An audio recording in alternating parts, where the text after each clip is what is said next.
Doctor Madonna Joseph എന്ന് വെച്ച് കഴിഞ്ഞാൽ ക്യാൻസറിനെ പോലും അതിജീവിച്ച് അത്രയ്ക്കും ഭയങ്കര മനക്കരുത്തുള്ള മാമാണ്. ഞങ്ങൾക്ക് പ്രേയറിലോട്ട് കൊണ്ടുവന്നത് തന്നെ മാമാണ്.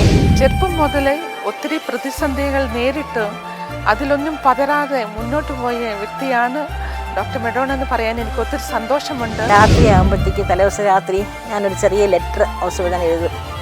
ഞാൻ പറയാം, ഔഷധപിതാവേ ഞാൻ പോകുന്നു 5 ദിവസത്തെ കീമോയ്ക്ക്, പക്ഷേ ഇവിടെ എൻ്റെ മക്കളെ നോക്കാൻ നീ മാത്രമേ ഉള്ളൂ.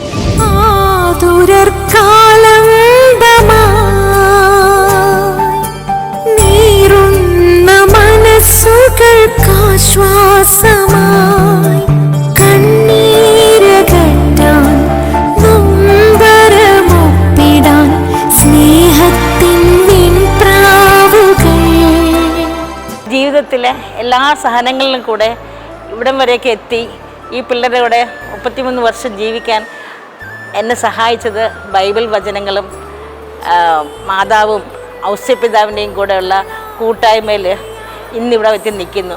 ദൈവത്തിന് എല്ലാവിധ നന്ദികളും.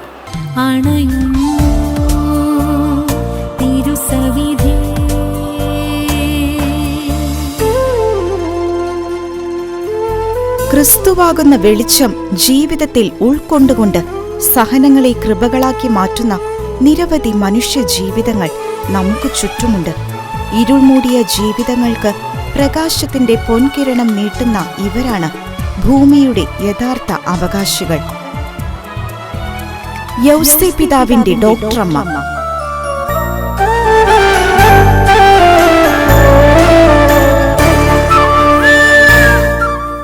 യൗസേപ്പിതാവിന് കത്തെഴുതി സൗഖ്യം മേടിച്ച ഡോക്ടർ മഡോണ ജോസഫ്, അതെ, ക്യാൻസർ എന്ന മാരകമായ രോഗത്തെ അതിജീവിച്ചുകൊണ്ട് തൻ്റെ സ്നേഹിതനായ യൗസേപ്പിതാവിന് കത്തെഴുതി എനിക്ക് സൗഖ്യം വേണമെന്ന് ശാഠ്യം പിടിച്ച ഒരു ഡോക്ടറിൻ്റെ കഥയാണ് ഇന്ന് ഷെക്കേന TV നിങ്ങളുമായിട്ട് പങ്കുവയ്ക്കുന്നത്.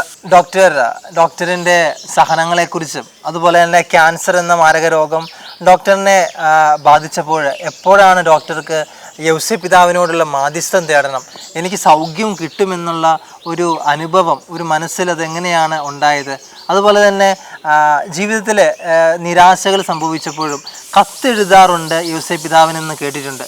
അതും ഒന്ന് പ്രേക്ഷകരുമായിട്ട് പങ്കുവെക്കാമോ? 2016 മുതലാണ് ഉറങ്ങുന്ന ഔസേപ്പിതാവിനെ തൃപ്പൂണിത്തുറയിൽ പോയി കണ്ടു തുടങ്ങിയത്.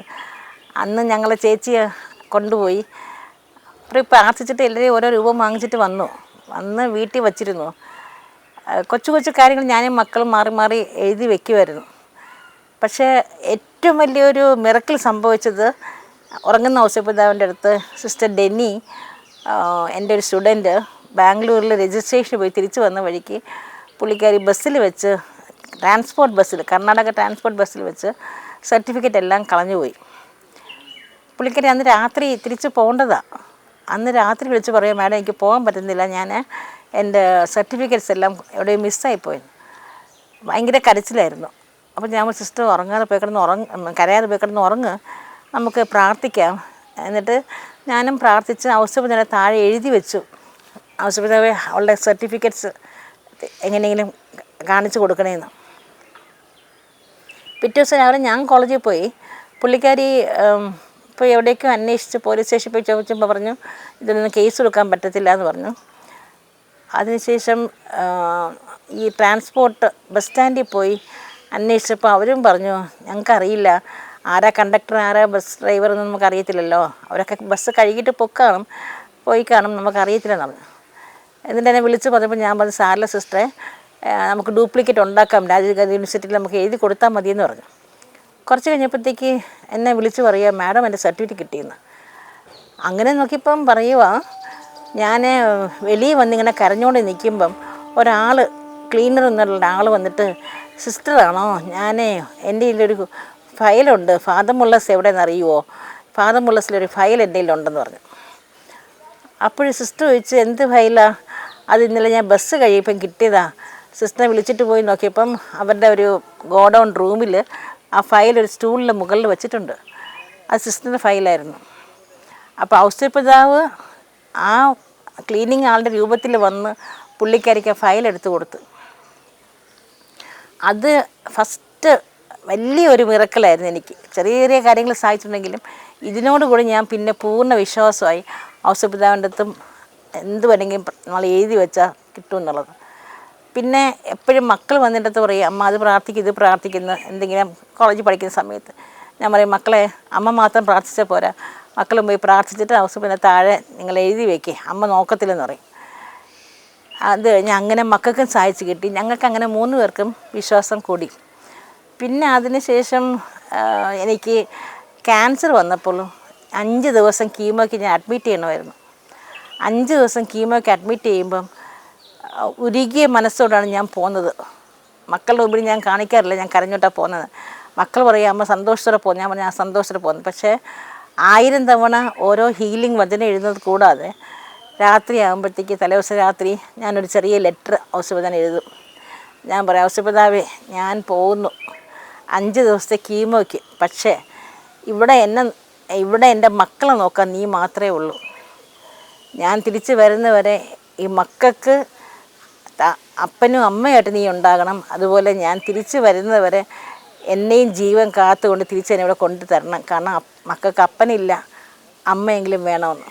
അങ്ങനെ ഞാൻ 6 കീമോ ചെയ്തപ്പോഴും 6 ലെറ്റർ എഴുതി വെച്ച് ഞാൻ ഔസപിതാവിന് പോവുമായിരുന്നു. തിരിച്ച് വന്നു കഴിയുമ്പോൾ നന്ദി സൂചകമായിട്ടൊരു നന്ദി എഴുതി വയ്ക്കുമായിരുന്നു.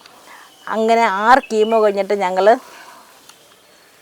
1 മാസം ഗ്യാപ്പിൽ അടുത്ത പെറ്റ് സ്കാൻ ചെയ്യാൻ പറഞ്ഞു. തലേ ദിവസം ഞങ്ങൾ 3 പേരും ഇരുന്ന് ലെറ്റർ എഴുതി. ഞാനും എൻ്റെ 2 മക്കളും കൂടെ 3 പേരും ലെറ്റർ എഴുതി ഔസപിതാവിൻ്റെ താഴെ പാദത്തിൽ വെച്ചിട്ട്, ഉറങ്ങുന്ന ഔസപിതാവിൻ്റെ പാദത്തിൽ വെച്ചിട്ട് ഞങ്ങൾ കിടന്ന് ഉറങ്ങി. പിറ്റേ ദിവസം പെറ്റ് സ്കാനിന് പോകുന്നതിന് മുമ്പ് പ്രാർത്ഥിച്ചിട്ട് പോയി. തിരിച്ച് കഴിയുമ്പോൾ നമുക്ക് റിപ്പോർട്ട് നെഗറ്റീവ് ആയിരിക്കണേ, ഒരു പ്രോബ്ലം കാണില്ലേ. കാരണം 3 ക്യാൻസർ ഉണ്ടായിരുന്നു. ബ്രസ്റ്റ് ക്യാൻസറും ബോൺ മാരോയിലും കിഡ്നിയിലും ക്യാൻസർ ഉണ്ടായിരുന്നു. അപ്പോൾ തിരിച്ച് വന്നപ്പോഴത്തേക്ക് പെറ്റ് സ്കാൻ റിപ്പോർട്ട് കൈ കിട്ടിയില്ല. പക്ഷേ അറിയാവുന്ന ഡോക്ടറായതുകൊണ്ട് എൻ്റെ മോളടുത്ത് ഡോക്ടർ പറഞ്ഞു, സീംസ് ടു ബി നോർമൽ, എല്ലാം നോർമലാണെന്ന് കാണുന്നു, പ്രശ്നമൊന്നും ഇല്ല എന്ന്.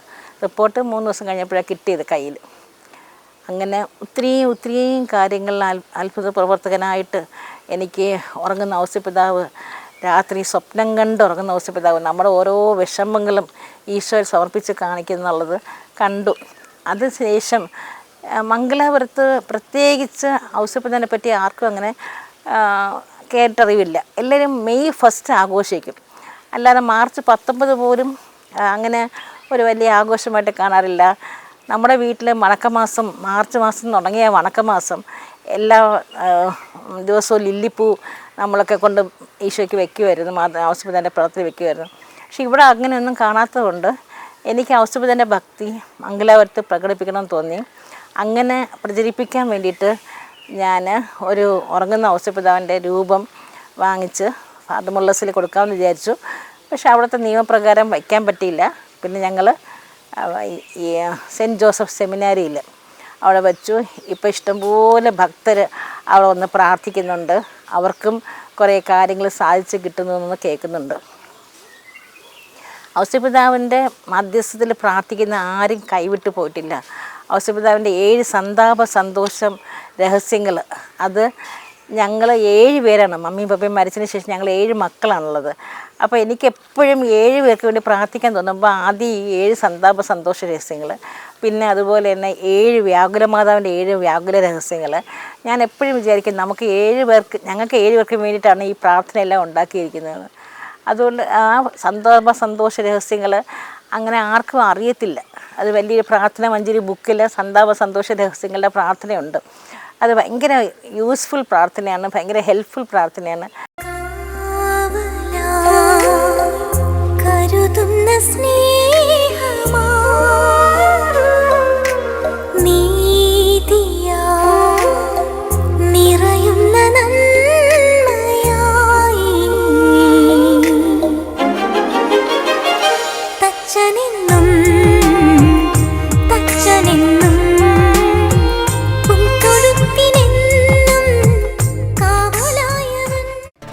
ക്യാൻസർ തന്റെ ശരീരത്തെ കാർന്നു തിന്നപ്പോഴും അപ്രതീക്ഷിതമായി വീട്ടിലുണ്ടായ അപകടങ്ങളുടെ നടുവിലും അടിപതറാതെ എന്റെ ഈശോ അറിയാതെ ഒന്നും എന്റെ ജീവിതത്തിൽ നടക്കുകയില്ല എന്ന് അടിയുറച്ച് വിശ്വസിച്ചുകൊണ്ട് തിരുവചനത്തെ മുറുകെ പിടിച്ച് അതിനെയെല്ലാം അതിജീവിച്ച് ഇന്ന് അനേകർക്ക് വിശ്വാസത്തിന്റെ സാക്ഷ്യമായി നിലകൊള്ളുന്ന Mangalapuram father Muller homeopathy medical കോളേജിലെ പ്രൊഫസർ കൂടിയായ ഡോക്ടർ മെഡോണയുടെ കൂടുതൽ വിശേഷങ്ങളിലേക്ക് നമുക്ക് കടക്കാം. ഈശോമിശിഹായ്ക്ക് സ്തുതിയായിരിക്കട്ടെ. ഞാൻ sister Deepa, sisters of charity അംഗമാണ്. എനിക്ക് ഡോക്ടർ മെഡോണയെ 30 വർഷമായി പരിചയമുണ്ട്. ഞാൻ ഫാദർ മുള്ളേഴ്സിൽ വർക്ക് ചെയ്തുകൊണ്ടിരുന്നപ്പോൾ മാഡം മെഡോണയെ ഞാൻ കണ്ടിട്ടുണ്ട്. പാവങ്ങൾക്ക് വേണ്ടി എപ്പോഴും സഹായിക്കാനും മുന്നിട്ട് വരുന്ന ഒരു മാതൃകാ സഹോദരിയാണ്. മംഗലാപുരത്ത് സെൻറ്റ് ജോസഫിൻ്റെ ഒരു ഭക്തി പ്രചരിപ്പിക്കാൻ വേണ്ടിയിട്ട് എൻ്റെ ഒരു ആഗ്രഹമായിരുന്നു. അപ്പോൾ ഉറങ്ങുന്ന സെൻറ്റ് ജോസഫിനെ പറ്റി ആർക്കും അറിയാത്തത് കൊണ്ട് എനിക്ക് ആ സ്റ്റാച്യു കൊടുക്കാൻ വേണ്ടിയിട്ട് ഞാനൊരു സ്ഥലം അന്വേഷിച്ചപ്പം സിസ്റ്റർ ലിസി വഴി ഫാദർ മാക്സിം ഇവിടെ സെൻറ്റ് ജോസഫ് സെമിനാരിയുടെ കീഴിലുള്ള ആ പാരിഷിലാണ് കൊണ്ടുവച്ചത്. അത് ഫാദർ മാക്സിമിന് 1000 നന്ദി പറയുന്നു. ഫാദർ മാക്സിമാണിത്. ഫാദർ മാക്സിം മാംഗ്ലൂരിനാണ്, മലയാളം സംസാരിക്കാൻ അറിയത്തില്ല. But father thanks a lot for all the blessings and you God will bless you because you have allowed me to keep the statue. Doctor, ഇന്നത്തെ യുവജനങ്ങൾ ചെറിയ കാര്യങ്ങൾക്ക് വേണ്ടി പോലും ആത്മഹത്യക്ക് തുനിയുന്ന അവസരമാണ് ഈ കാലഘട്ടത്തിലുള്ളത്. അപ്പോൾ ഡോക്ടറിൻ്റെ നല്ലൊരു ജീവിത അനുഭവം എങ്ങനെ പ്രതിസന്ധികളെ മറികടക്കാമെന്നുള്ള ഈ ജീവിത പ്രചോദനം മറ്റുള്ളവർക്ക് എങ്ങനെ സഹായമാകുന്നു ഒന്ന് പ്രേക്ഷകരുമായിട്ട് പങ്കുവയ്ക്കാം. നമുക്ക് എല്ലാ അറിവും എനിക്കില്ല, പക്ഷേ എൻ്റെ എക്സ്പീരിയൻസ് എന്ന് പറയുകയാണെങ്കിൽ അപ്പനും അമ്മയും മക്കളെ കുറച്ച് സ്നേഹിച്ച് അവർക്ക് കൊടുക്കേണ്ട രീതിയിൽ എല്ലാം കൊടുത്ത് വളർത്തുക. ശിക്ഷണമായിക്കോട്ടെ, ശിക്ഷയായിക്കോട്ടെ, എല്ലാം ആയിക്കോട്ടെ, ഒന്നിനും ഫോഴ്സ് ചെയ്യാതിരിക്കുക. നല്ലതും ചീത്തയും പറഞ്ഞു കൊടുക്കുക. ഏറ്റവും ഇമ്പോർട്ടൻറ്റ് ദൈവത്തെ കൊടുക്കുക, നല്ല വാല്യൂസ് കൊടുക്കുക. ആ ഒരു അന്തരീക്ഷത്തിൽ വളർന്ന മക്കൾ ഒരു വലിയ പ്രശ്നമില്ലാതെ അപ്പനെയും അമ്മയും കൂട്ടുകാരായി കണ്ട് അവർ നന്നാകും. പല കുടുംബങ്ങളിലും അത് കാണുന്നില്ല, അതിൻ്റെതായ ഡിഫക്ട്സ് അവർക്ക് ഉണ്ടാകാറുണ്ട്. എനിക്ക് കുറേ സ്റ്റുഡൻസ് ഉണ്ട് പ്രശ്നങ്ങളുള്ളത്, പക്ഷേ ഞാൻ അവരെ അപ്പനെയും അമ്മയും വിളിച്ച് സംസാരിക്കും, അല്ലെങ്കിൽ ഞാൻ സ്റ്റുഡൻസിനെയും വിളിച്ച് സംസാരിക്കും. എല്ലാം സോൾവ് ചെയ്യാൻ പറ്റുന്നതേ ഉള്ളൂ. ദൈവത്തിന് അസാധ്യമായി ഒന്നുമില്ലെന്ന് ഞാൻ പറഞ്ഞെടുക്കും. പലതും നമുക്ക് സോൾവ് ചെയ്യാൻ പറ്റും. പക്ഷേ മക്കൾക്ക് ഏറ്റവും കൂടുതൽ ശക്തി കൊടുക്കേണ്ടത് നമ്മൾ മാതാപിതാക്കന്മാരാണ്. അതുകൊണ്ട് മക്കൾക്ക് നല്ലത് ചെയ്യാൻ പറ്റിയില്ലെങ്കിലും പലപ്പോഴും അവർ വീണു പോകും. ആ സമയത്ത് അവർക്ക് സപ്പോർട്ട് കൊടുക്കുക, ആ വീഴ്ചയിൽ നിന്ന് എങ്ങനെ എഴുക്കണമെന്ന് പറഞ്ഞു കൊടുക്കുക. അവരെ കൂടെ നിന്നില്ലെങ്കിൽ അവർ നാളെ പോയി ആത്മഹത്യ ചെയ്യും. നഷ്ടപ്പെട്ട് കഴിഞ്ഞാൽ പിന്നെ നമ്മൾ സങ്കടപ്പെട്ട് കാര്യമില്ല. അതുകൊണ്ട് നഷ്ടപ്പെടുന്നതിന് മുമ്പ് അവർക്കൊരു താങ്ങായി തണലായി നമ്മൾ മാതാപിതാക്കന്മാർ കൂടെ ഉണ്ടെങ്കിൽ, നല്ല ടീച്ചേഴ്സ് കൂടെ ഉണ്ടെങ്കിൽ, നല്ല അധ്യാപകർ കൂടെ ഉണ്ടെങ്കിൽ എന്തായാലും അവർക്ക് ഒരു നല്ല ജീവിതം ഉണ്ടാകും. നാളെ അവർ അതേ ഓർക്കത്തുള്ളൂ, എങ്ങനെ വീണെന്നല്ല എങ്ങനെ ഉയർത്തെഴുന്നിട്ടെന്നുള്ളത്. പിന്നെ എല്ലാത്തിനും ദൈവത്തിൻ്റെ ഒരു ഗ്രേസ് വേണം. ഞാൻ എപ്പോഴും പറയുന്നൊരു വാക്യമാണ്, God will not take you where his grace is not there. So ദൈവത്തിൻ്റെ അനുഗ്രഹമുള്ള സ്ഥലത്തെ നമ്മളെ കൊണ്ടുപോകത്തുള്ളൂ. അതൊക്കെ ഇനിയും പറയാൻ പോയാൽ എൻ്റെ ജീവിതത്തിലും ഞാൻ എങ്ങനെ ഫാദർ മുള്ളസിൽ എത്തിപ്പെട്ടു, എങ്ങനെ ഫാദർ മുള്ളസ് ഇത്രയും വർഷം 33 വർഷം നിന്ന്, അതെല്ലാം ദൈവത്തിൻ്റെ ഒരു പ്ലാനും പദ്ധതിയാണ്. ജെറമ്യ 29:11 പറയുന്ന പോലെ God has A plan for you. ദൈവത്തിൻ്റെ പദ്ധതിയുണ്ട്. അത് നിൻ്റെ നാശത്തിനുള്ളതല്ല, നിൻ്റെ ഭാവിയെ പറ്റിയുള്ളതാണ്. ദൈവത്തെ ഭയപ്പെട്ട് ജീവിക്കുന്നവർക്ക് ദൈവം എന്നും നന്നായിട്ട് കൊടുക്കും. അപ്പം ഈ ചെറിയ കുട്ടികൾ ചീത്തയാകാതെ അപ്പനും അമ്മയും കൊടുത്ത വാല്യൂസ് യങ് ജനറേഷൻ നല്ല ദൈവമക്കളായിട്ട് വളരാൻ വേണ്ടി നമുക്ക് പ്രാർത്ഥിക്കാം. ഈശോമിശിഹായ്ക്ക് സ്തുതിയായിരിക്കട്ടെ. ഉറങ്ങുന്ന യൗസേപ്പിതാവിനോട് കത്തുകൾ എഴുതി തൻ്റെ ജീവിതത്തിൽ വലിയൊരു സൗഖ്യം കൊണ്ടുവന്ന ഒരാളാണ് ഡോക്ടർ മഡോണ. തനിക്ക് ലഭിച്ച ഈ ഒരു സൗഖ്യത്തിൻ്റെ സാക്ഷ്യവുമായി മറ്റ് പല വിശുദ്ധരുടെയും വണക്കത്തിന് പ്രശസ്തമായ മംഗലാപുരത്ത് ഉറങ്ങുന്ന യൗസേപ്പിതാവിനോടുള്ള ഭക്തി പ്രചരിപ്പിക്കാനായിട്ട് ശ്രമിച്ചുകൊണ്ടിരിക്കുന്ന ഈ ഭക്ത സ്ത്രീയുടെ അനുഭവ സാക്ഷ്യം നമുക്ക് ഓരോരുത്തർക്കും ഒരു മാതൃകയും ഒരു പ്രചോദനവുമാവട്ടെ എന്ന് ആശംസിക്കുകയാണ്. ഞാൻ റീന, ഞാൻ മംഗലാപുരത്ത് താമസിക്കുന്നു. ഞാനൊരു ഹൗസ് വൈഫാണ്. പിന്നെ ഡോക്ടർ മഡോണയെക്കുറിച്ച് പറയുകയാണെങ്കിൽ എനിക്ക് ഒത്തിരി വർഷത്തെ പരിചയമൊന്നുമില്ലെങ്കിലും ഞാൻ അറിയുന്ന കാലം മുതൽ ഡോക്ടറുടെ ജീവിതം ഒരു സഹനത്തിൻ്റെ ജീവിതമാണ്. പിന്നെ ഒത്തിരി സഹനങ്ങൾ ജീവിതത്തിൽ തരണം ചെയ്ത ഒരു വ്യക്തിയാണ് ഡോക്ടർ മഡോണ. പിന്നെ പക്ഷെ എന്ത് പ്രതിസന്ധി വന്നാലും അത് ദൈവത്തിൻ്റെ ഇഷ്ടമാണെന്ന് അറിഞ്ഞുകൊണ്ട് ദൈവത്തിൽ ആശ്രയിച്ചുകൊണ്ട് വിശുദ്ധ യൗസേപ്പ് പിതാവിൻ്റെ വലിയൊരു മധ്യസ്ഥയും കൂടെയാണ് ഡോക്ടർ.